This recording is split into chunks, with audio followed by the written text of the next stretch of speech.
Hello everyone, welcome back to our channel. जैसे कि आपको पता है हम केवीएस टीजीटी साइंस बायोलॉजी का सिलेबस अपना कंप्लीट कर रहे हैं, जिसमें डाइवर्सिटी यूनिट डी नहीं हुई थी। लेकिन आपको पता है अगर आप 2022 के पेपर को देखोगे तो आपको इतने सारे क्वेश्चन दिखाई देंगे हमारे डाइवर्सिटी यूनिट से। हम क्लास 9th का डाइवर्सिटी चैप्टर जो है वो कवर कर चुके हैं। उसके बाद हम कवर करेंगे क्लास 11th की डाइवर्सिटी, जिसमें से सबसे ज़्यादा क्वेश्चन पूछे गए थे। पहला चैप्टर हम क्लास 11th का कवर कर चुके हैं, द लिविंग वर्ल्ड। आज हम कवर कर रहे हैं दूसरा चैप्टर जिसका नाम है बायोलॉजिकल क्लासिफिकेशन। इससे भी बहुत सारे क्वेश्चन पूछे गए थे फंजाई के टॉपिक से। तो सबसे पहले है ना, क्लासिफिकेशन करने का ट्राई किसने किया? अरस्तू ने किया। ठीक है, तो उन्होंने क्या किया, प्लांट्स को उन्होंने 3 कैटेगरीज में डिवाइड कर दिया, हर्ब्स, श्रब्स एंड ट्री। और एनिमल्स को उन्होंने 2 कैटेगरी में डिवाइड किया। एक को उन्होंने बुलाया इनाइमा, जिनके अंदर आरबीसी प्रेजेंट था। एक को उन्होंने बुलाया अनाइमा, जिनके अंदर आरबीसी प्रेजेंट नहीं था। ये थी सबसे पहली क्लासिफिकेशन की ट्राई, जो किसने की थी? अरस्तू ने की थी। उसके बाद है ना आया हमारा किंगडम क्लासिफिकेशन। तो सबसे पहले 2 किंगडम क्लासिफिकेशन किसने दिया? कार्ल लीनियस ने दिया। उन्होंने है ना 2 कैटेगरीज में डिवाइड कर दिया सारे लिविंग ऑर्गेनिजम्स को, प्लांट्स और एनिमल्स। फिर आई हमारी 3 किंगडम क्लासिफिकेशन, जिसको किसने दिया? अर्नेस्ट हैकेल ने दिया। उन्होंने बोला plant, animal and protista 3 group उन्होंने बनाए। फिर आता है हमारा 4 किंगडम क्लासिफिकेशन, जो कोपलैंड ने दिया। उन्होंने मोनेरा, प्रोटिस्टा, प्लांट और एनिमल इन 4 ग्रुप में डिवाइड कर दिया। फिर आता है हमारा सबसे एक्सेप्टेड क्लासिफिकेशन, 5 किंगडम क्लासिफिकेशन। तो 5 किंगडम क्लासिफिकेशन किसने दिया है? आर.एच. विटेकर ने दिया है। और उन्होंने 5 क्या बताए? Monera, protista, fungi, Plantae and Animalia. ये सबसे एक्सेप्टेड है, इसी को हम मेजरली पढ़ते हैं।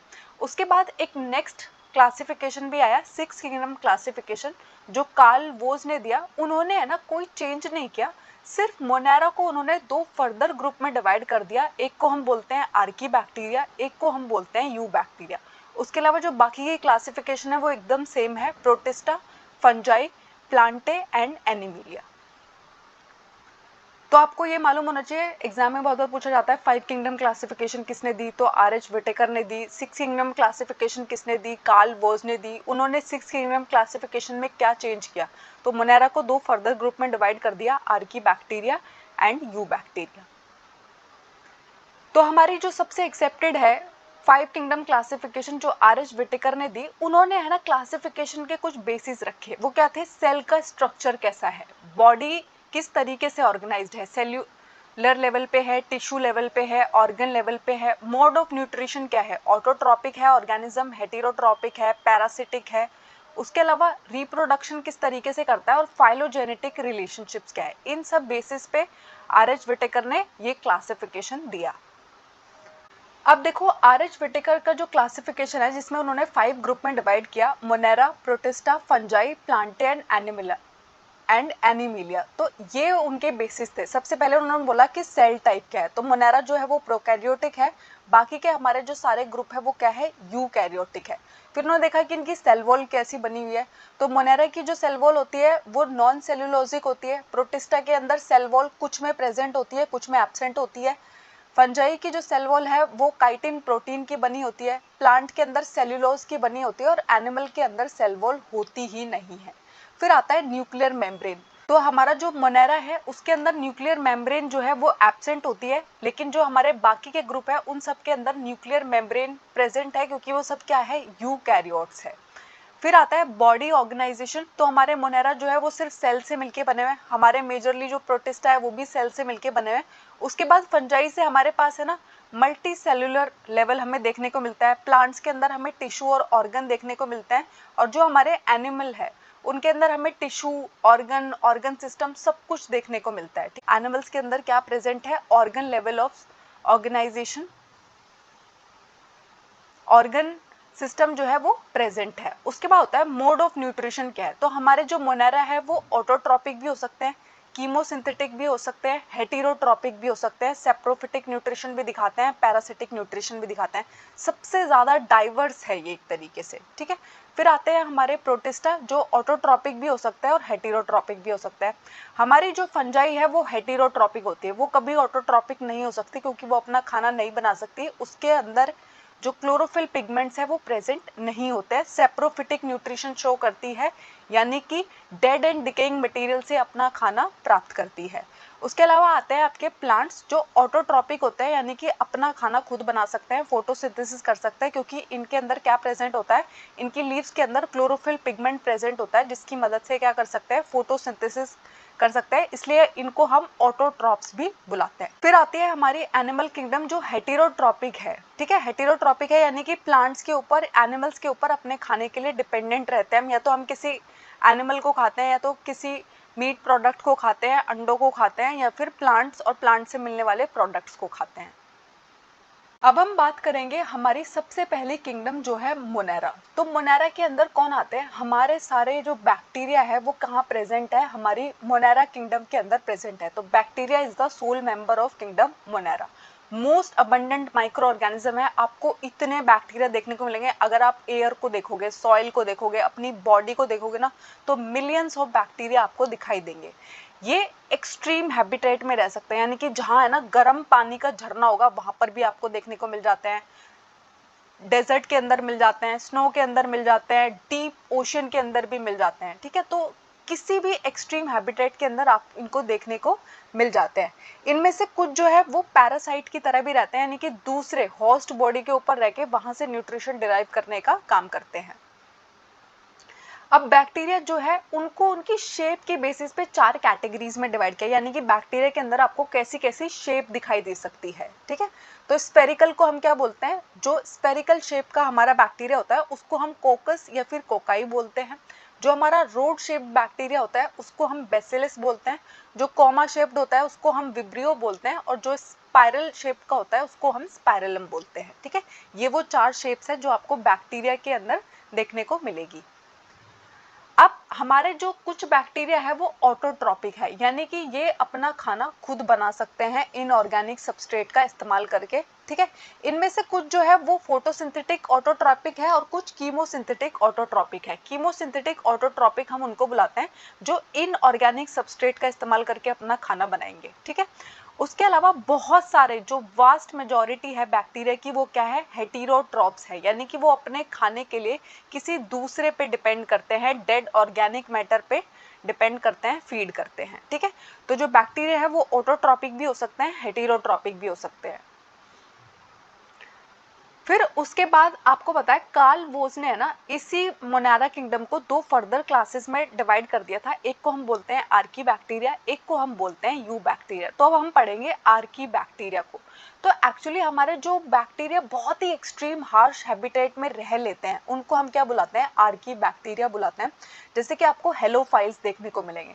हेलोफाइल्स ऐसे बैक्टीरिया को हम कहते हैं जो बहुत ही एक्सट्रीम सॉल्टी एरिया में रह लेते हैं, यानी कि किसी पर्टिकुलर एरिया में सोचो बहुत ज़्यादा नमकीन है, यानी कि बहुत ज़्यादा नमक प्रेजेंट है, बहुत ज़्यादा नमक प्रेजेंट है, वहाँ भी ये सर्वाइव कर जाएंगे। फिर यहाँ पर हमें देखने को मिलता है थर्मो एसिडोफाइल्स, ऐसे बैक्टीरिया जो हॉट स्प्रिंग के अंदर, यानी कि गर्म पानी का झरना है उसके अंदर भी ये प्रेजेंट है, सर्वाइव कर पा रहे हैं। उसके बाद होता है मिथेनोजेंस, जो कहाँ पर आपको देखने को मिलेंगे, मार्शी एरिया के अंदर देखने को मिलेंगे। ठीक है, जो दलदल वाला एरिया होता है ना वहाँ पर आपको मिथेनोजेंस देखने को मिलेंगे। अब जो आर्की बैक्टीरिया है वो दूसरे बैक्टीरिया से डिफरेंट कैसे, कभी कभी आपसे पूछा जाता है कि आर्की बैक्टीरिया जो है वो इतनी एक्सट्रीम हैबिटेट में रह लेते हैं तो वो दूसरे बैक्टीरिया से अलग हुआ ना, तो किस तरीके से अलग है। तो अगर आप आर्की बैक्टीरिया का सेल वॉल स्ट्रक्चर देखोगे तो वो है ना डिफरेंट होता है नॉर्मल बैक्टीरिया से, इसलिए वो इतने एक्सट्रीम कंडीशन में भी सर्वाइव कर जाते हैं क्योंकि उनकी जो सेल वॉल है वो डिफरेंट है नॉर्मल बैक्टीरिया से।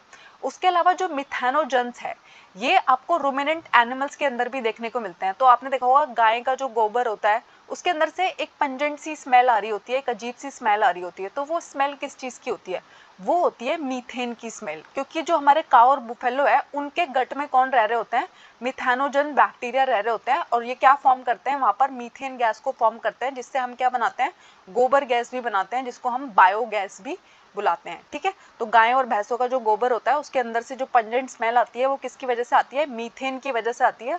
और मीथेन वहाँ पर किसकी वजह से आ पा रही है, क्योंकि वहाँ पर मिथेनोजेंस प्रेजेंट है। ठीक है, तो हमारे जो काऊ और बुफेलो होते हैं उनके गट के अंदर आपको क्या देखने को मिलता है, मिथेनोजन बैक्टीरिया देखने को मिलते हैं। उसके बाद आती है हमारी दूसरी जो उन्होंने डिवाइड किया था यू बैक्टीरिया, जिनको हम ट्रू बैक्टीरिया भी कहते हैं। इनके अंदर सेल वॉल प्रेजेंट है। अगर ये मूव कर सकते हैं तो कुछ के पास यहाँ पर क्या प्रेजेंट होता है, फ्लैजिला प्रेजेंट होता है। ठीक है, तो फ्लैजिला किस में हेल्प करता है, मूवमेंट में हेल्प करता है। ठीक है, तो हमारे यू बैक्टीरिया के अंदर हम किसको पढ़ते हैं, साइनो बैक्टीरिया को पढ़ते हैं। बहुत ही फेमस है साइनो बैक्टीरिया, जिसको हम ब्लू ग्रीन एल्गी भी बुलाते हैं, लेकिन ये बैक्टीरिया है, एल्गी नहीं। इसके नाम से कंफ्यूज मत हो जाना कि ब्लू ग्रीन एल्गी लिखा हुआ तो एल्गी होगा, ये एल्गी नहीं है, ये बैक्टीरिया का एक टाइप है। उसके अलावा जो हमारे साइनो बैक्टीरिया है ये फोटोसिंथेसिस कर सकते हैं, ऑटोट्रॉपिक होते हैं नेचर में। ठीक है, अब जो हमारे साइनो बैक्टीरिया होते हैं वो यूनिसेलुलर भी मिल सकते हैं, कॉलोनीज भी फॉर्म कर सकते हैं, फिलामेंटस भी हो सकते हैं, फ्रेश वाटर में भी मिल सकते हैं, मेरीन वाटर में भी मिल सकते हैं, और लैंड पर भी मिल सकते हैं। ठीक है, और जो इनकी कॉलोनीज होती है, यानी कि सोचो एक पर्टिकुलर एरिया में बहुत सारे साइनो बैक्टीरिया जो है वो ग्रो करे जा रहे हैं, कॉलोनीज फॉर्म कर रखी है, उनके बाहर है ना आपको एक जेल लाइक शीट देखने को मिलेगी। ठीक है, और जो हमारी पॉल्यूटेड वाटर बॉडीज है ना, उनके अंदर ये बहुत ज्यादा देखने को मिलते हैं। कौन, हमारे साइनो बैक्टीरिया। अब जो हमारे कुछ बैक्टीरिया है वो हमारी नाइट्रोजन फिक्सेशन के प्रोसेस में हेल्प करते हैं, इसलिए उनके पास एक स्पेशलाइज सेल प्रेजेंट होती है, जिसको हम क्या बोलते हैं, हेटेरोसिस्ट बोलते हैं। तो नीचे आपको एक ब्लू ग्रीन एल्गी नॉस्टॉक दिखाई दे रही है, इसके अंदर आपको एक स्ट्रक्चर दिखाई दे रहा है, हेटेरोसिस्ट।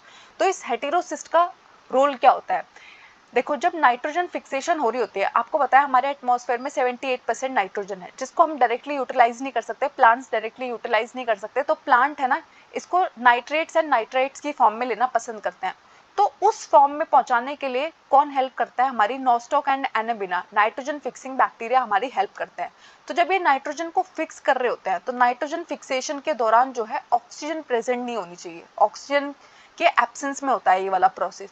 तो ये हेटेरोसिस्ट क्या करता है, यही काम करता है, ये ऑक्सीजन की एंट्री को प्रिवेंट करता है जब नाइट्रोजन फिक्सेशन हो रहा होता है। तो आपको याद रखना है कि हेटेरोसिस्ट का स्ट्रक्चर क्यों प्रेजेंट है यहाँ पर, ताकि जो हमारा नाइट्रोजन फिक्सेशन का एंजाइम है वो इनएक्टिवेट ना हो जाए, क्योंकि ऑक्सीजन प्रेजेंट है। क्योंकि अगर ऑक्सीजन प्रेजेंट होता है तो हमारा जो नाइट्रोजन फिक्सिंग एंजाइम है वो इनएक्टिवेट हो जाता है, काम नहीं करता है। ठीक है, उसके बाद आते हैं हमारे कीमोसिंथेटिक ऑटोट्रॉपिक बैक्टीरिया। तो हमारे जो कीमोसिंथेटिक ऑटोट्रॉपिक बैक्टीरिया है ये अपना खाना खुद बना सकते हैं इनऑर्गेनिक सब्सटेंस की मदद से, यानी कि नाइट्रेट्स, नाइट्राइट्स, अमोनिया का इस्तेमाल करके क्या बना लेते हैं, अपने अंदर एटीपी का प्रोडक्शन कर लेते हैं। ये हमारी नाइट्रोजन साइक्लिंग में बहुत हेल्प करते हैं। सोचो नाइट्रोजन की साइकिल है तो उसमें कीमोसिंथेटिक ऑटोट्रॉपिक बैक्टीरिया हमारे काम आएंगे, फॉस्फोरस साइकिल है, आयरन और सल्फर की साइकिल है। तो हमारे जब ये सारे के सारे न्यूट्रिएंट जो है रिसाइकल हो रहे होते हैं तो उसमें हमारी हेल्प कौन करता है, ये कीमोसिंथेटिक बैक्टीरिया करते हैं। अब जो हमारे हेटेरोट्रॉपिक बैक्टीरिया है वो बहुत ज़्यादा अबंडेंट है, सबसे ज़्यादा अबंडेंट है, यानी कि बहुत ज़्यादा देखने को मिलता है। यानी कि अगर आपसे पूछा जाए कि कौन सा बैक्टीरिया सबसे अबंडेंट है तो हेटेरोट्रॉपिक बैक्टीरिया मोस्ट अबंडेंट है। ये अपने खाने के लिए दूसरों पे डिपेंड करता है। ठीक है, मोस्टली ये क्या करते हैं, डिकम्पोजिशन का काम करते हैं, डिकम्पोजिशन में हेल्प करते हैं। ठीक है, जैसे कि आपको दूध से दही बनानी है तो आपकी हेल्प करेंगे, आपको एंटीबायोटिक्स का प्रोडक्शन करना है आपकी हेल्प करेंगे, नाइट्रोजन फिक्सेशन करना है रूट लेग्यूम्स के अंदर, ये सब आपकी कौन हेल्प करता है, इन सारे कामों में बैक्टीरिया आपकी हेल्प करते हैं। ठीक है, अब इनमें से कुछ ऐसे बैक्टीरिया भी होते हैं जो आपको बहुत नुकसान पहुंचाएंगे, आपकी क्रॉप्स को बहुत नुकसान पहुंचाएंगे, आपके एनिमल्स को बीमारी दे सकते हैं। ठीक है, जैसे कि कॉलेरा आपको हो जाता है, टाइफाइड हो जाता है, टिटनस हो जाता है, सिट्रस कैंकर हो जाता है, ये सारी की सारी डिजीज किसकी वजह से होती है, बैक्टीरिया की वजह से होता है। तो देखो कॉलेरा हमें किसकी वजह से होता है, विब्रियो कॉलेरा नाम के बैक्टीरिया की वजह से होता है। टाइफाइड हमें किसकी वजह से होता है, सैल्मोनेला टाइफी की वजह से होता है। ठीक है, अब जो हमारे माइकोप्लाज्म में एक कैटेगरी और आती है जिसको हम क्या बोलते हैं, माइकोप्लाज्म बैक्टीरिया बोलते हैं। जब भी कभी आप पढ़ते हो स्मॉलेस्ट सेल कौन होती है, तो स्मॉलेस्ट सेल के अंदर हम क्या पढ़ते हैं, माइकोप्लाज्म को पढ़ते हैं। ठीक है, तो अर्थ के ऊपर जो सबसे छोटी सेल है वो कौन है, माइकोप्लाज्म बैक्टीरिया है। ठीक है, अब ये माइकोप्लाज्म बैक्टीरिया जो है इनके अंदर 4 कैरेक्टरिस्टिक होती है जो आपको याद रखनी है। देखो हमारे जो बाकी के सारे बैक्टीरिया है ना उनके पास सेल वॉल प्रेजेंट है, लेकिन इनके पास सेल वॉल नहीं होगी, पहली बात। दूसरा, ये स्मॉलेस्ट लिविंग सेल है, सबसे छोटी लिविंग सेल है, ये बिना ऑक्सीजन के सर्वाइव कर सकते हैं और पैथोजेनिक होता है, यानी कि अगर आपकी बॉडी के अंदर एंटर कर जाए या प्लांट की बॉडी के अंदर एंटर कर जाए तो उनको बीमारी कॉज कर देते हैं। तो ये माइकोप्लाज्म की 4 कैरेक्टरिस्टिक आपको मालूम होनी चाहिए कि इनके पास सेल वॉल नहीं होती, सबसे छोटी सेल है, ऑक्सीजन के बिना सर्वाइव कर जाएंगे और आपको बीमारियां दे सकते हैं।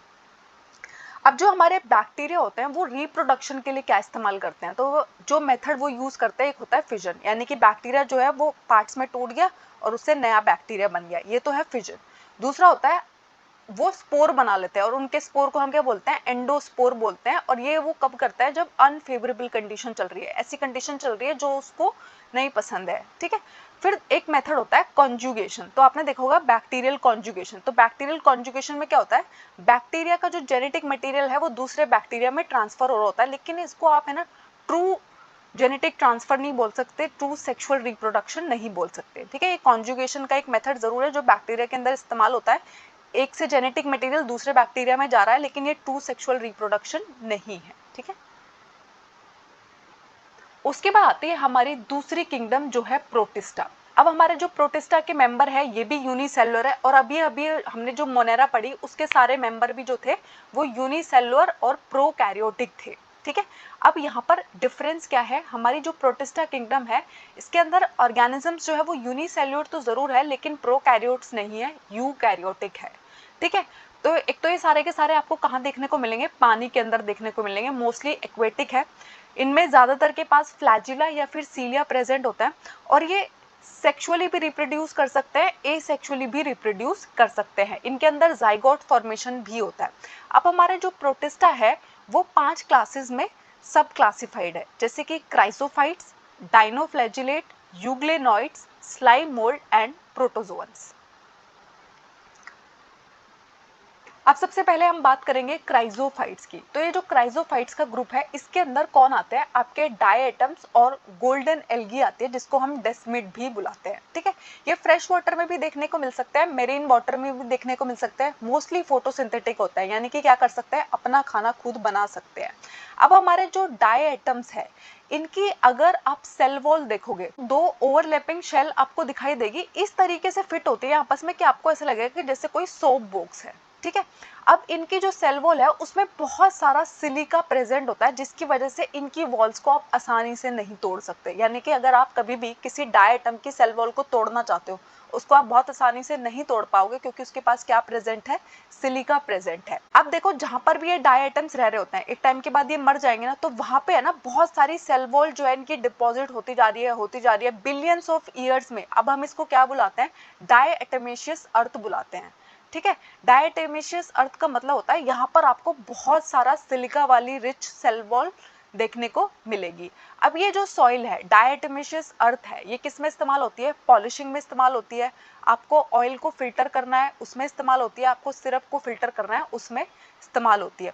उसके अलावा एग्जाम में बहुत बार पूछा जाता है कि ओशन के अंदर चीफ प्रोड्यूसर कौन है, यानी कि ओशन के अंदर सबसे ज्यादा फोटोसिंथेसिस कौन कर रहा है, सबसे ज्यादा खाना कौन बना रहा है, ठीक है।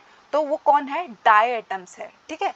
बाकी तो एल्गी होती होगी, लेकिन जब हम सिर्फ ओशन की बात कर रहे हैं तो ओशन के अंदर चीफ प्रोड्यूसर का रोल किसको मिला हुआ है, डायटम्स को मिला हुआ है, ठीक है, बहुत इंपॉर्टेंट है। अब क्राइजोफाइट्स के बाद आते हैं हमारे डाइनोफ्लैजिलेट्स। तो डाइनोफ्लैजिलेट का मतलब है इनके पास क्या प्रेजेंट होगा, फ्लैजिला प्रेजेंट होगा, ठीक है। 2 फ्लैजिला प्रेजेंट होंगे मोस्टली इनके पास। तो ये है ना मेरीन वाटर के अंदर देखने को मिलते हैं और फोटोसिंथेटिक होते हैं, यानी कि ये भी अपना खाना खुद बना सकते हैं। अब ये आपको है ना अलग अलग कलर के दिखाई देंगे, कभी कभी आपको सी जो है येलो कलर का दिखाई देगा, ग्रीन कलर का दिखाई देगा, ब्राउन कलर का दिखाई देगा, ब्लू कलर का दिखाई देगा, रेड कलर का दिखाई देगा।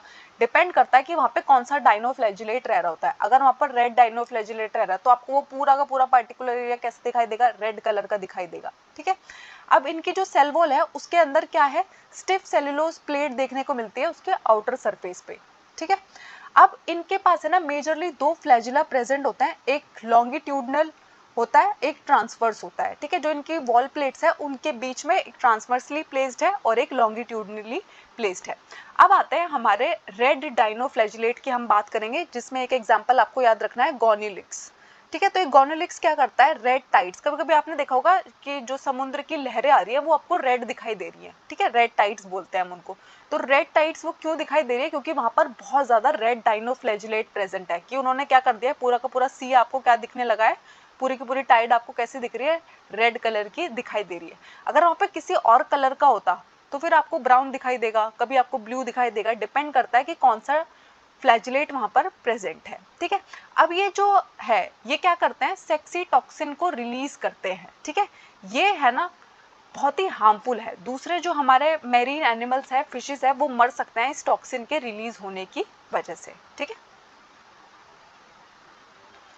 फिर आती है हमारी थर्ड क्लास यूग्लिनॉइड्स, जिसके अंदर हम मेजरली किसको पढ़ेंगे, यूग्लिना को पढ़ेंगे। अब जो हमारा ठहरा हुआ साफ पानी होता है ये वहां देखने को मिलता है, बाकी के आपको कहाँ देखने को मिल रहे थे, मोस्टली मेरीन वाटर में देखने को मिल रहे थे, लेकिन जो यूग्लिना है वो आपका साफ ठहरा हुआ जो पानी है उसके अंदर देखने को मिलता है, ठीक है। अब इसके अंदर है ना सेल वॉल प्रेजेंट नहीं है, लेकिन यहाँ पर प्रोटीन की एक रिच लेयर है जिसको हम क्या बुलाते हैं, पेलिकल बुलाते हैं। अब ये पेलिकल जो है ये प्रोटीन की बनी हुई लेयर है और ये इनको क्या बनाते हैं, इनकी बॉडी को बहुत ही फ्लेक्सिबल बनाते हैं, यानी कि बहुत ही स्लाइमी सा फील होगा आपको एकदम से, है ना। अब यहाँ पर भी दो फ्लैजिला प्रेजेंट है, एक छोटा फ्लैजिला प्रेजेंट है, एक लंबा फ्लैजिला प्रेजेंट है। अब यूग्लिना जो है वो बहुत स्मार्ट है, कैसे, यूग्लिना जो है ना वो ऑटोट्रॉपिक एंड हेटेरोट्रॉपिक दोनों बिहेवियर दिखाता है। अगर सूरज की रोशनी मौजूद है, सनलाइट आ रही है, तो ये क्या करता है, फोटोसिंथेसिस कर लेता है, ठीक है, ऑटोट्रॉपिक होता है। अगर सनलाइट प्रेजेंट नहीं है तो ये क्या करता है, हेटेरोट्रॉपिक बन जाता है, दूसरे स्मॉल ऑर्गेनिज्म के ऊपर फीड करने लग जाता है। तो आपका जो यूग्लिना है वो दोनों कैरेक्टरिस्टिक शो करता है, ऑटोट्रॉपिक भी होता है और हेटेरोट्रॉपिक भी होता है। अब इसीलिए क्योंकि ये हेटेरोट्रॉप की तरह भी बिहेव करता है, ऑटोट्रॉप की तरह भी बिहेव करता है, इसको हम है ना प्लांट्स और एनिमल्स का कनेक्टिंग लिंक मानते हैं, ठीक है। हम ऐसा मानते हैं कि प्लांट्स एंड एनिमल्स के बीच का कनेक्टिंग लिंक कौन है, यूग्लिना है, क्योंकि वो ऑटोट्रॉपिक भी बिहेव कर सकता है और हेटेरोट्रॉपिक भी बिहेव कर सकता है। आपको पता है हमारे जो प्लांट्स होते हैं वो ऑटोट्रॉपिक होते हैं और जो हमारे एनिमल्स होते हैं वो हेटेरोट्रॉपिक होते हैं। उसके बाद आते हैं हमारे स्लाइम मोल्ड्स। तो स्लाइम मोल्ड जो है ये सेप्रोफिटिक प्रोटिस्टा है। सेप्रोफिटिक का मतलब होता है डेड एंड डिकेइंग मटेरियल के ऊपर ग्रो कर रहे होंगे। सोचो किसी पर्टिकुलर एरिया में बहुत सारी पत्तियां पड़ी हुई हैं, ठीक है, बहुत सारी लीव्स पड़ी हुई हैं, डेड एंड डिकेइंग ट्विग्स पड़ी हुई है, वहां पर है ना बहुत बड़ा एग्रीगेशन बना लेते हैं जिसको हम क्या बोलते हैं, प्लाज्मोडियम बोलते हैं, और कोई सेल वॉल प्रेजेंट नहीं होगी यहाँ पर, ठीक है। कई कई फीट तक फैला रहता है ये प्लाज्मोडियम डेड एंड डिकेइंग पत्तियों के ऊपर, ठीक है। तो अनफेवरेबल कंडीशन जब आती है तो ये क्या करता है, प्लाज्मोडियम है ना फ्रूटिंग बॉडीज बना लेता है, स्पोर्स बना लेता है। अब ये जो स्पोर्स होते हैं इनके पास ट्रू वॉल्स प्रेजेंट होती है ताकि ये है ना एक्सट्रीम कंडीशन जो चल रही है उसको सर्वाइव कर जाए। जैसे ही इनकी फेवरेबल कंडीशंस आएगी तो क्या होगा, ये जो स्पोर्स है इनकी जो लेयर है वो हट जाएगी और ये जर्मिनेट करना शुरू कर जाएंगे। उसके बाद आती है नेक्स्ट और लास्ट क्लास प्रोटोजोअन्स, ठीक है। तो ये जो प्रोटोजोअन्स है ये हेटेरोट्रॉप्स होते हैं और ये प्रेडेटर और पैरासाइट का रोल प्ले कर रहे होते हैं, यानी कि या तो किसी को मार के खा रहे होंगे, ठीक है, या फिर क्या करेंगे किसी की होस्ट बॉडी के ऊपर रह रहे होंगे, ठीक है।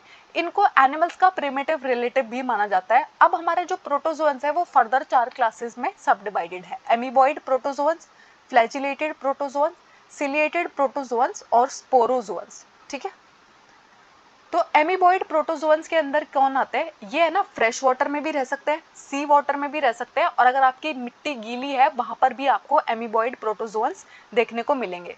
तो ये क्या करते हैं, स्यूडोपोडिया की मदद से, अमीबॉइड से आप समझ सकते हो इसके अंदर कौन आता है, हमारे अमीबा आते हैं, ठीक है। तो आपको बताया अमीबा के पास है ना फॉल्स फीट प्रेजेंट होता है, स्यूडोपोडिया प्रेजेंट होता है, इसकी मदद से क्या करते हैं, अपने प्रे को कैप्चर करते हैं, ठीक है, अपने फूड को कैप्चर करते हैं, ठीक है। इनके पास है ना सिलिका सेल प्रेजेंट है इनकी सरफेस में। अब इनके अंदर कौन आता है, जैसे कि एक मेंबर होता है अमीबा फैमिली का एंटमीबा, ये पैरासाइट की तरह काम करता है, ठीक है, बहुत सारी बीमारियां कॉज कर सकता है ये। उसके अलावा अमीबा जो है इसके पास क्या प्रेजेंट है, फॉल्स फीट प्रेजेंट है। फिर आते हैं हमारे फ्लैजिलेटेड प्रोटोजोअन्स। तो ऐसे मेंबर्स जो फ्री लिविंग भी हो सकते हैं और पैरासिटिक भी हो सकते हैं। इनके पास क्या प्रेजेंट होगा, इनके पास फ्लैजिला प्रेजेंट होगा, ठीक है। ये है ना कुछ बीमारियां कॉज कर सकते हैं, जैसे कि आपको पता है स्लीपिंग सिकनेस। तो स्लीपिंग सिकनेस किसकी वजह से होती है, ट्रिप्नोसोमा की वजह से होती है, और ट्रिप्नोसोमा किस फैमिली से बिलोंग करता है, फ्लैजिलेटेड प्रोटोजोआ की फैमिली से बिलोंग करता है। फिर आते हैं हमारे सिलिएटेड प्रोटोजोअन्स, ठीक है।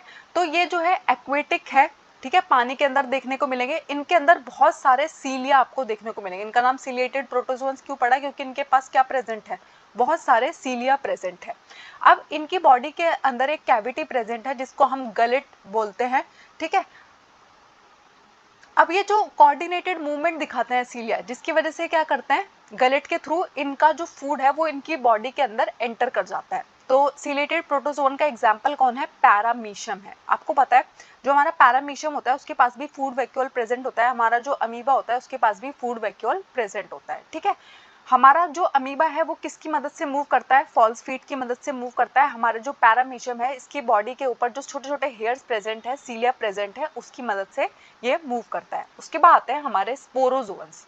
तो स्पोरोजोन्स का मतलब होता है, स्पोरोजोन्स क्या कर सकते हैं? स्पोर फॉर्म करते हैं। ठीक है, यानी कि अपनी लाइफ के दौरान किसी ना किसी स्टेज पे क्या करेंगे? स्पोर को फॉर्म करेंगे, और ये स्पोर है ना आपको बीमारियां भी दे सकते हैं। जैसे कि आपको पता है प्लाज्मोडियम, तो आपको पता है प्लाज्मोडियम की वजह से हमें है ना मलेरिया नाम की बीमारी हो जाती है, और वो किसका एग्जाम्पल है? स्पोरोजोन्स का एग्जाम्पल है। फिर आती है हमारी नेक्स्ट किंगडम जो है फंजाई। तो देखो हम मोनेरा को पढ़ चुके हैं, मोनेरा के अंदर कौन आते हैं? Archie bacteria and you bacteria आते हैं। फिर हमने किसको पढ़ा? प्रोटिस्टा को पढ़ा। ठीक है, अब प्रोटिस्टा के बाद हमारी तीसरी किंगडम है फंजाई। तो फंजाई जो है वो कॉस्मोपॉलिटियन है नेचर में, यानी कि बहुत सारे एटमॉस्फेयर में आपको देखने को मिलती है। एयर में भी प्रेजेंट हो सकती है, वाटर में प्रेजेंट होती है, सॉइल में प्रेजेंट होती है, एनिमल के पास ग्रो कर सकती है, प्लांट के पास ग्रो कर सकती है। ठीक है, वार्म एंड ह्यूमिड प्लेसेस पे रहना इसको पसंद है, वहां पर ग्रो करती है। आप यानी कि जहाँ पे थोड़ी गर्मी होगी, थोड़ी ह्यूमिडिटी होगी, वहां पर ग्रो करना पसंद करती है।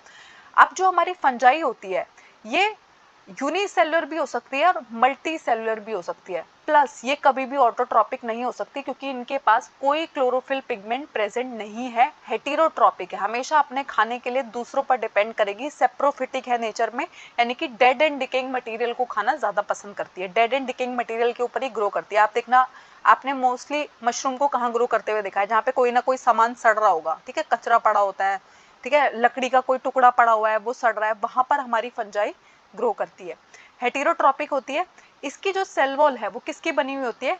एक प्रोटीन की बनी होती है, जिसको हम क्या बोलते हैं? काइटिन बोलते हैं। अगर आप इनकी बॉडी को देखोगे तो आपको long cylinder thread like structure दिखाई देंगे, जिनको हम क्या बोलते हैं? हाइफे बुलाते हैं। हाइफे के अगर बहुत सारे नेटवर्क्स आपको दिखाई दे रहे हैं तो उसको हम क्या बोलते हैं? माइसीलियम बोलते हैं। ठीक है, अब हमारे कुछ हाइफे जो है वो कंटिन्यूअस रहते हैं, उनके अंदर आपको क्या देखने को मिलता है? मल्टी न्यूक्लिएटेड साइटोप्लाज्म देखने को मिलता है, जिसको हम सिनोसाइटिक हाइफे बोलते हैं। और जिनके अंदर आपको सेप्टा नजर आएगा। कुछ ऐसे भी हाइफे होंगे जिनके अंदर आपको क्रॉस वॉल दिखाई देंगी, सेप्टा प्रेजेंट होगा। ठीक है, अब जो हमारी फंजाई है वो यूनिसेलुलर भी हो सकती है, मल्टी सेलुलर भी हो सकती है, और यूकैरियोटिक होती है नेचर में। ठीक है, ठीक है, तो कुछ यूनिसेलुलर फंजाई के एग्जांपल है, जैसे कि ईस्ट, जिससे आप ब्रेड और बियर बनाते हो। ठीक है, तो आपको पता है ब्रेड बनाने के लिए हमें किसकी जरूरत पड़ती है? सैक्रोमाइसिस सेरेवेसियाई की जरूरत पड़ती है, जो एक फंजाई का टाइप है। और वो कैसी फंजाई है? यूनिसेलुलर फंजाई है। ठीक है, अब कुछ फंजाई ऐसी भी है जो प्लांट्स और एनिमल्स के अंदर बीमारी कॉज कर सकती है। जैसे कि आपका जो गेहूं है उसके अंदर है ना एक वीट रस्ट लग जाता है, जो किसकी वजह से लगता है? पक्सीनिया नाम की फंजाई की वजह से लगता है। उसके अलावा आपको जो एंटीबायोटिक्स मिलती है वो भी किससे मिलती है? फंजाई से मिलती है। आपकी जो पेनिसिलिन नोटाटम नाम की फंजाई होती है उससे हमें क्या मिलता है? पेनिसिलियम मिलता है। और पेनिसिलियम की खोज, जो एक एंटीबायोटिक है, किसने की थी? अलेक्जेंडर फ्लेमिंग ने की थी। अब फंजाई जो है वो सेप्रोफिटिक है और कुछ पैरासिटिक भी है। पैरासिटिक का मतलब क्या है? वो किसी और प्लांट के ऊपर रह रही है, किसी एनिमल के ऊपर रह रही है, वहां से अपना न्यूट्रिशन डिराइव कर रही है। ठीक है, कुछ फंजाई जो है वो सिम्बायोटिक रिलेशनशिप भी दिखाती है। सिम्बायोटिक रिलेशनशिप का मतलब है जैसे कि कुछ एल्गी और फंजाई आपस में एसोसिएशन बना लेते हैं, म्यूचुअल एसोसिएशन बना लेते हैं, और जिसको हम क्या टर्म करते हैं? लाइकन्स टर्म करते हैं। अगर फंजाई हायर प्लांट्स की रूट्स के अंदर रह रही है तो उसको हम क्या बुलाते हैं? माइकोराइजा बुलाते हैं। ठीक है, तो लाइकन्स के केस में क्या होता है? एल्गी जो है वो फोटोसिंथेसिस करती है, फंजाई जो है वो रहने की जगह प्रोवाइड करती है, तो दोनों की दोनों एक दूसरे को फायदा पहुंचा रही होती है, और इस एसोसिएशन को हम क्या बुलाते हैं? लाइकन बुलाते हैं। अगर फंजाई जो है वो हायर प्लांट्स की रूट्स में रह रही है, ठीक है, माइकोराइजा फॉर्म कर लिया है, तो वहां पर ये क्या करती है? ये उसको नीमाटोड अटैक से बचाती है, यानी कि आपका जो प्लांट है उसकी जो रूट्स है उस पर नीमाटोड अटैक नहीं कर पाएंगे, क्योंकि वहां पर फंजाई ग्रो कर रही है। अब हमारे फंजाई के अंदर रिप्रोडक्शन कैसे कैसे होता है, तो आपको है ना सेक्सुअल रिप्रोडक्शन भी देखने को मिलेगा, एसेक्सुअल रिप्रोडक्शन भी देखने को मिलता है। सबसे पहले हम बात करेंगे एसेक्सुअल रिप्रोडक्शन की। तो आपकी फंजाई जो है वो पार्ट्स में टूट जाएगी, फ्रेगमेंटेशन में टूट जाएगी, तो आपको नई फंजाई मिल जाएगी। फ्यूजन शो कर सकती है, बडिंग शो कर सकती है। तो आपको पता है ईस्ट क्या करती है? बडिंग के थ्रू ग्रो करती है। ठीक है, तो एसेक्सुअल रिप्रोडक्शन जिन स्पोर्स की मदद से होता है उनको हम क्या बुलाते हैं? कोनिडिया बुलाते हैं। जो किसके ऊपर लग रहे होते हैं, स्पोरेंजियोस्पोर्स के अंदर क्या ग्रो कर रहे होते हैं, कोनिडिया ग्रो कर रहे होते हैं, और इनको हम ज़ूस्पोर्स भी बुलाते हैं। कभी कभी आपसे एग्जाम में पूछा जाएगा कि ज़ूस्पोर्स किसके अंदर बनते हैं, तो आपको मालूम होना चाहिए कि फंजाई के अंदर ज़ूस्पोर्स फॉर्म होते हैं। अब इसके अंदर सेक्सुअल रिप्रोडक्शन भी होता है, ऊस्पोर्स प्रेजेंट होते हैं, एस्कोस्पोर प्रेजेंट होते हैं, बेसिडियोस्पोर प्रेजेंट होते हैं, ठीक है। तो अलग अलग फ्रूटिंग बॉडी प्रेजेंट है, उसके अंदर जिस टाइप का स्पोर बन रहा है उसका नाम उसी तरीके से रखा गया है। अब इनके अंदर जो सेक्सुअल रिप्रोडक्शन होता है, फंजाई के अंदर जो सेक्सुअल रिप्रोडक्शन होता है उसमें 3 स्टेप्स होते हैं। सबसे पहले क्या होता है, एक मोटाइल गेमीट है और एक नॉन मेटाइल गेमीट है, उनका जो प्रोटोप्लाज्म आपस में फ्यूज कर जाता है, इसको हम क्या बोलते हैं, प्लाज्मोगेमी बोलते हैं। यानी कि सोचो, एक मोटाइल गेमीट आया, एक नॉन मेटाइल गेमीट आया, इन दोनों का प्रोटोप्लाज्म आपस में फ्यूज कर गया, इसको हम क्या बोलेंगे, प्लाज्मोगेमी बोलेंगे, ठीक है। फिर इनका जो न्यूक्लियस है वो आपस में फ्यूज कर गया, उसको हम क्या बोलेंगे, कैरियोगेमी बोलेंगे, ठीक है। अब इसमें क्या होगा, ये जो जाइगोट बना, इनके फ्यूजन के बाद जो जाइगोट बना उसके अंदर जब मियोसिस होगी, और मियोसिस से आपको हेप्लॉइड स्पोर्स मिल जाएंगे, ठीक है। तो ये क्या है, इसके अंदर सेक्सुअल रिप्रोडक्शन इस तरीके से होता है। अब हमारी जो फंजाई है वो फर्दर कुछ क्लासेस में डिवाइडेड है, ठीक है। फाइकोमाइसिटीज सबसे पहली क्लास है, फाइकोमाइसिटीज। तो ये एक्वेटिक हैबिटेट में रहना पसंद करती है, मॉइस्ट एंड डैम्प प्लेसेस में रहना पसंद करती है, जो आपकी सड़ी हुई लकड़ी होती है उसके ऊपर ग्रो करना पसंद करती है। यहाँ का जो माइसीलियम होता है इसके अंदर सेप्टा प्रेजेंट नहीं होगा और सीनोसाइटिक होता है, यानी कि आपको मल्टीपल न्यूक्लियस देखने को मिलेंगे इसके हाइफे के अंदर, ठीक है, लेकिन सेप्टम देखने को नहीं मिलेगा। एसेक्सुअल रिप्रोडक्शन यहाँ पर ज़ूस्पोर्स की मदद से होगा, जो कैसे होते हैं, नेचर में मोटाइल होते हैं, यानी कि मूव कर सकते हैं, इनके पास फ्लैजिला प्रेजेंट होता है, ठीक है। फिर यहाँ पर है ना ए प्लानोस्पोर्स भी देखने को मिलेंगे, नॉन मोटाइल स्पोर का नाम यहाँ पर है ए प्लानोस्पोर। तो आपसे पूछा जा सकता है कि ज़ूस्पोर एंड ए प्लानोस्पोर में क्या डिफरेंस होता है। तो ज़ूस्पोर जो होते हैं वो मोटाइल होते हैं, मूव कर सकते हैं, ए प्लानोस्पोर जो है वो नॉन मोटाइल होते हैं, मूव नहीं कर सकते, ठीक है। अब ये स्पोरेंजियम जो बॉडी इनके अंदर बन रही होती है उसके अंदर बन रहे होते हैं हमारे स्पोर्स, ठीक है। स्पोरेंजियम के अंदर क्या बन रहे हैं, स्पोर्स बन रहे हैं। अब हमारा जो जाइगोस्पोर बनेगा वो 2 गैमीट के फ्यूज होने से बनेगा। अगर वो एकदम सिमिलर है देखने में, यानी कि आपका एक गैमीट जैसा दिखता है, दूसरा गैमीट भी बिल्कुल वैसा दिखता है, तो उसको हम क्या बोलेंगे, आइसोगैमी बोलेंगे। अगर एक अलग दिखता है, दूसरा अलग दिखता है, तो इसको हम क्या बोलेंगे, अनाइसोगैमस या फिर ऊगैमस बोलेंगे। देखो, ह्यूमंस के अंदर एग्जाम्पल लो, हमारा जो ओवम होता है वो बड़ा होता है साइज में और मूव नहीं कर सकता है। स्पर्म जो होता है वो छोटा होता है साइज में बट वो मूव कर सकता है। तो ये दोनों को दोनों एक दूसरे से बहुत डिफरेंट दिखते हैं ना, इसको हम क्या बोलते हैं, ऊगैमस बोलते हैं, ठीक है। अब जो इसके एग्जाम्पल है, फाइकोमाइसिटीज के जो एग्जाम्पल है जो आपको याद रखने हैं, बहुत इंपॉर्टेंट है, राइजोपस, ठीक है, जिसको हम ब्रेड मोल्ड भी बोलते हैं, म्यूकर, एल्ब्यूगो जो मस्टर्ड के ऊपर एक पैरासाइट फंगाई का काम करती है। यानी कि कभी कभी आपने देखा होगा जो आपकी सरसों है उसके ऊपर कोई फंजाई ग्रो कर गई है जिसने पूरी उसको खराब कर दिया है, तो वो कौन सी फंजाई होती है, एल्ब्यूगो होती है। वीट को खराब कर रही है तो वो कौन होती है, पक्सीनिया होती है। एल्ब्यूगो किससे बिलोंग करती है, फाइकोमाइसिटीज से बिलोंग करती है। फिर आती है हमारी एस्कोमाइसिटीज, जिसको हम सैक फंगी भी बुलाते हैं। कभी कभी एग्जाम में आपसे पूछा जाता है कि कौन सी क्लास को हम सैक फंगी बुलाते हैं, तो एस्कोमाइसिटीज को हम क्या बोलते हैं, सैक फंगी बोलते हैं, ठीक है। यहाँ पर आपको मोस्टली कैसी फंजाई देखने को मिलेगी, मल्टी सेलुलर देखने को मिलेगी। इसका एग्जाम्पल कौन है, पेनिसिलियम है, जिसको हम किस की तरह इस्तेमाल करते हैं, एक एंटीबायोटिक की तरह इस्तेमाल करते हैं। यहाँ पर आपको कुछ यूनिसेलुलर फॉर्म भी देखने को मिलेगी। यूनिसेलुलर का एग्जाम्पल कौन है, ईस्ट है, आपकी जो ब्रेड बनाने में काम करती है, सेक्रोमाइसिस, बियर बनाने में काम करती है, सेक्रोमाइसिस, ठीक है। तो ये किसके अंदर आती है, एस्कोमाइसिटीज से बिलोंग करती है। अब ये जो है सेप्रोफाइटिक है, यानी कि डेड एंड डिकेइंग मटेरियल के ऊपर ग्रो करेगी, डिकम्पोजर्स का रोल प्ले करती है, पैरासिटिक भी हो सकती है और डंग के ऊपर भी ग्रो कर सकती है। अब हमारी ऐसी फंजाई जो डंग के ऊपर यानी कि गोबर के ऊपर ग्रो करती है उसको हम क्या बोलते हैं, कैप्रोफिलस बोलते हैं। कभी कभी आपसे एग्जाम में पूछा जा सकता है कि व्हाट इज कैप्रोफिलस फंजाई, तो कैप्रोफिलस फंजाई वो होती है जो डंग के ऊपर ग्रो कर सकती है। अब यहाँ पर जो माइसीलियम होंगे वो ब्रांच होंगे और यहाँ पर सेप्टा प्रेजेंट होगा। अभी आपने देखा था फाइकोमाइसिटीज जो थी वहाँ पर सेप्टम प्रेजेंट नहीं था, लेकिन एस्कोमाइसिटीज के अंदर क्या होता है, सेप्टम प्रेजेंट होता है। यहाँ पर जो एसेक्सुअल स्पोर है उसका नाम क्या है, कोनिडिया है, ठीक है। और जो सेक्सुअल स्पोर है उसका नाम क्या है, एस्कोस्पोर है, क्योंकि देखो इस फंजाई का नाम क्या है, एस्कोमाइसिटीज है, तो इसके स्पोर का नाम, इसके सेक्सुअल स्पोर का नाम क्या है, एस्कोस्पोर है, जो एक सैक लाइक एस्की जो होता है उसके अंदर बन रहा होता है, ठीक है। इसके एग्जाम्पल कौन है? आपके जो एस्परजिलस है, क्लेविसेप्स है, न्यूरोस्पोरा है, वो सब किसके अंदर आती है? एस्कोमाइसिटीज के अंदर आती है। ठीक है, अब ये जो हमारी न्यूरोस्पोरा फंजाई है ना, ये हमारे बहुत काम आती है। ठीक है, इसको हमें ना बहुत सारा जब लैब में जेनेटिक वर्क कर रहे होते हैं, बायोकेमिकल वर्क कर रहे होते हैं, वहां पर रिसर्च में बहुत ज़्यादा यूज़ की जाती है। उसके बाद आती है हमारी थर्ड क्लास, वो है बेसिडोमाइसिटीज। अब हमारे जितने भी मशरूम है, आपसे कभी कभी पूछा जाता है कि मशरूम कौन सी फैमिली से बिलोंग करती है, ब्रैकेट फंगी किसको बोलते हैं, पफ बॉल्स किसको बोलते हैं, तो बेसिडोमाइसिटीज क्लास को हम इन डिफरेंट नामों से बुलाते हैं। ये मिट्टी पे ग्रो कर सकती है, पेड़ के ऊपर ग्रो कर सकती है, लकड़ी के जो टुकड़े पड़े रहते हैं, लॉग्स पड़े रहते हैं, उनके ऊपर ग्रो कर सकती है।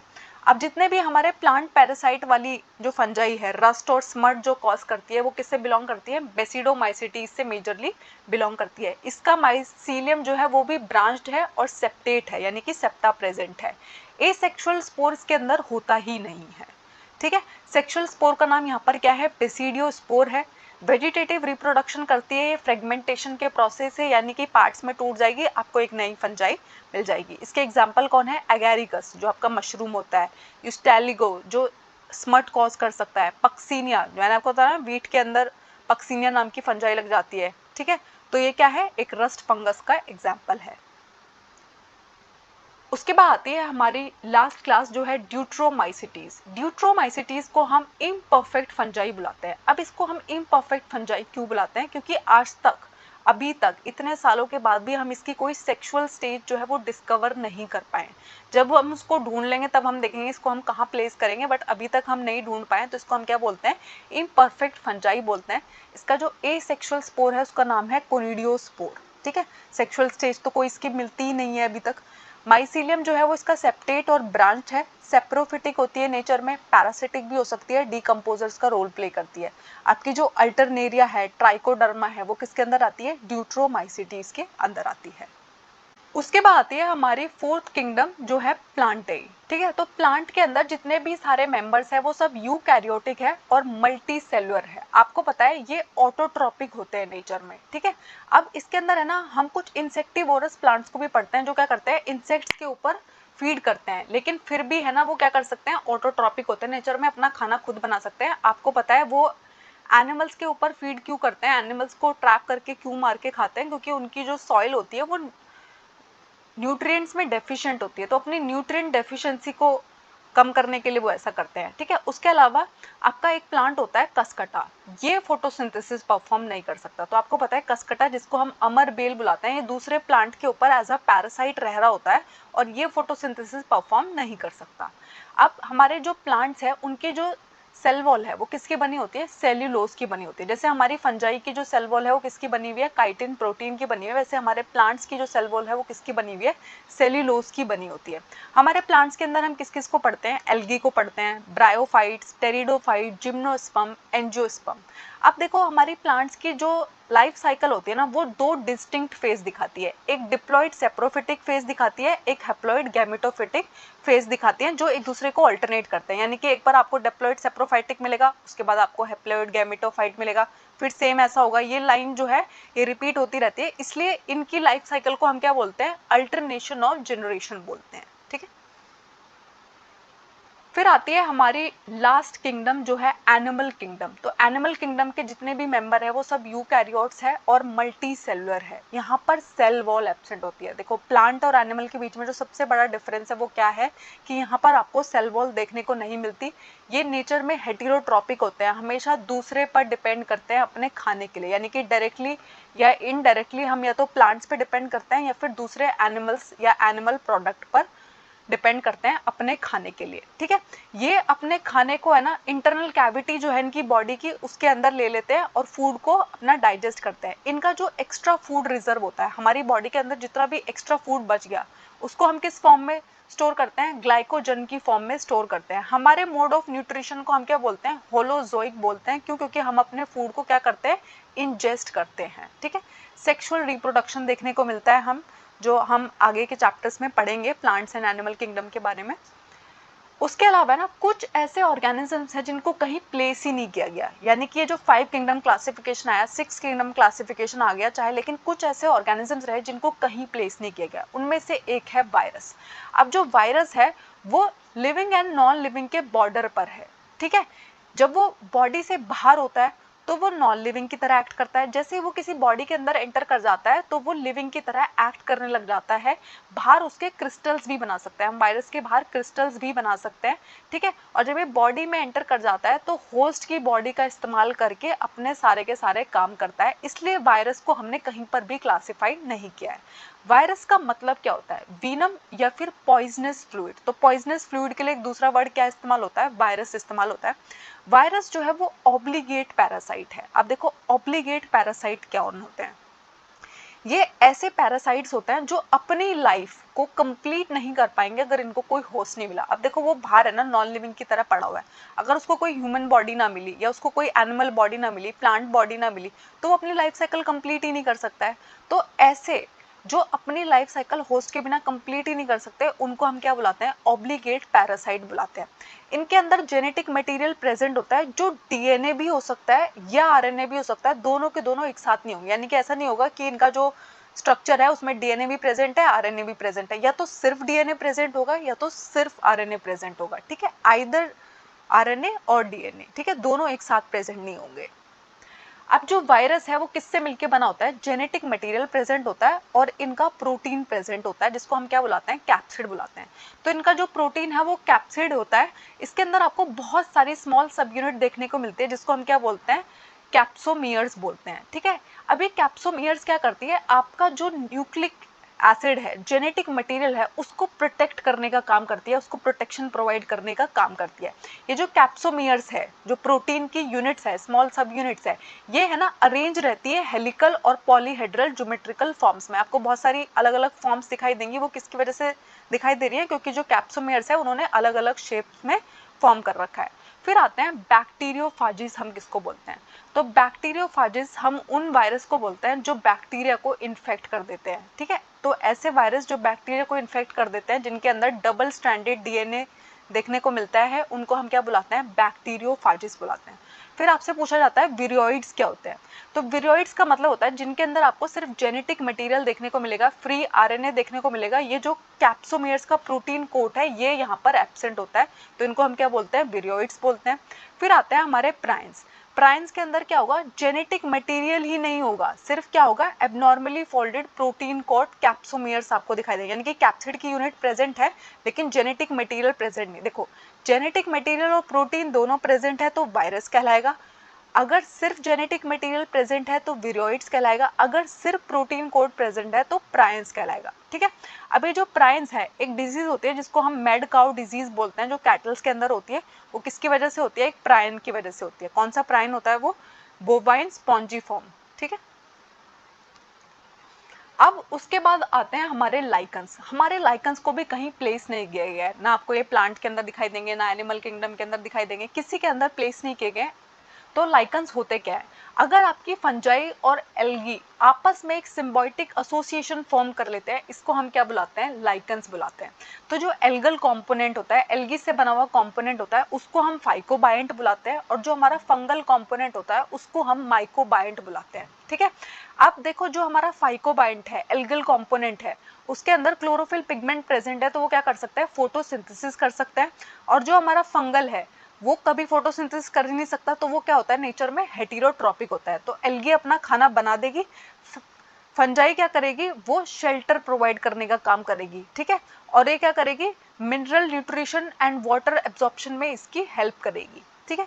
लाइकन्स जो है वो बहुत ही अच्छे पोल्यूशन इंडिकेटर होते हैं, ये पॉल्यूटेड एरिया में ग्रो नहीं करेंगे। अगर किसी पर्टिकुलर एरिया में कोई लाइकन ग्रो ही नहीं कर रहा है तो हम समझ जाते हैं कि यहाँ पर पोल्यूशन का लेवल बहुत हाई है, ठीक है। अब माइकोराइजा हम किसको बोलते हैं? तो अगर आपकी जो फंजाई है वो हायर प्लांट्स की रूट्स के अंदर रह रही है, स्पेशली कौन सी फंजाई की बात हो रही है? ग्लोमस जीनस की फंजाई की बात हो रही है, तो इस एसोसिएशन को हम क्या बुलाते हैं? माइकोराइजा बुलाते हैं, ठीक है।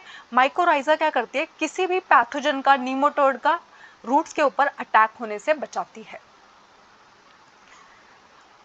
Thank you. आई होप इस टॉपिक में आपको कोई डाउट नहीं है। अगर कोई डाउट है तो मुझे कमेंट्स में ज़रूर बताइएगा। हमारे चैनल को लाइक कीजिएगा, शेयर कीजिएगा, सब्सक्राइब कीजिएगा।